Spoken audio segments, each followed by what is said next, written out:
ಇನ್ನು ಪ್ರಜ್ವಲ್ ಬಿಡುಗಡೆ ಮಾಡಿದಂತಹ ಹೇಳಿಕೆಯನ್ನ ಗೃಹ ಸಚಿವರು ಕೂಡ ನೋಡಿದ್ದಾರೆ. ಮೊಬೈಲ್ನಲ್ಲಿ ಪ್ರಜ್ವಲ್ ರೇವಣ್ಣ ಅವರ ವಿಡಿಯೋ ನೋಡಿ ಡಾಕ್ಟರ್ ಜಿ ಪರಮೇಶ್ವರ್ ಅವರ ಈ ವಿಡಿಯೋ ಹೇಳಿಕೆಯನ್ನ ಸ್ವಾಗತಿಸಿದ್ದಾರೆ. ಪ್ರಜ್ವಲ್ ರೇವಣ್ಣ 31ರಂದು ಬೆಳಗ್ಗೆ 10 ಗಂಟೆಗೆ ಬರ್ತೀನಿ ಅಂತ ಹೇಳಿದ್ದಾರೆ. ಇದೇ 31ನೇ ತಾರೀಕು ಬೆಳಗ್ಗೆ 10 ಗಂಟೆಗೆ ಅವರು ವಾಪಸ್ ಬರ್ತೀನಿ ಅಂತ ಹೇಳಿದ್ದಾರೆ. ಕರ್ನಾಟಕದ ಇತಿಹಾಸದಲ್ಲಿ ಇಂತಹದ್ದೊಂದು ಘಟನೆನೇ ನಡೆದಿರಲಿಲ್ಲ.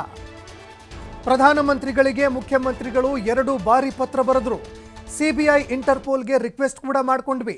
ಬ್ಲೂ ಕಾರ್ನರ್ ನೋಟಿಸ್ ಕೂಡ ಇಶ್ಯೂ ಮಾಡಿದ್ವಿ. ಈಗ ಪ್ರಜ್ವಲ್ ರೇವಣ್ಣ ಬರ್ತೀನಿ ಅಂದಿದ್ದಾರೆ. ಬರ್ಲಿ ನೋಡೋಣ ಅಂತ ಹೋಮ್ ಮಿನಿಸ್ಟರ್ ಅವರು ಮಾತನಾಡಿದ್ದಾರೆ.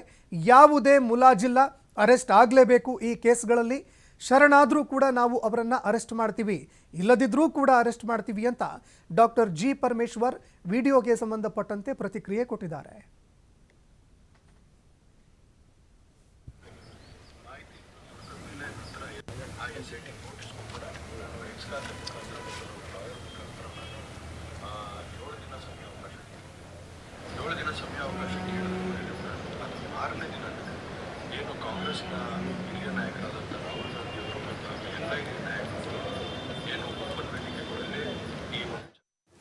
ಪ್ರಜ್ವಲ್ ರೇವಣ್ಣ ಅವರು ವಿಡಿಯೋ ಮೂಲಕ ಇವತ್ತು ಕಳಿಸಿದ್ದಾರೆ.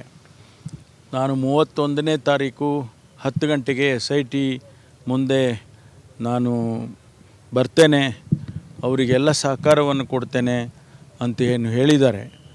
ಅದನ್ನು ನಾನು ಸ್ವಾಗತ ಮಾಡ್ತೇನೆ. ಅದನ್ನು ನೋಡಬೇಕು.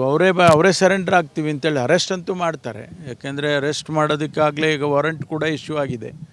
ವಾರಂಟ್ ಇಶ್ಯೂ ಆಗಿದ್ದಾಗ ಅವರಿಗೆ ಬ್ಲೂ ಕಾರ್ನರ್ ನೋಟಿಸು ಕೊಟ್ಟು ವಾರಂಟ್ ಇಶ್ಯೂ ಆಗಿ ಖಂಡಿತವಾಗಿ ಅವರಿಗೆ ಅರೆಸ್ಟ್ ಮಾಡಬೇಕಾಗ್ತದೆ.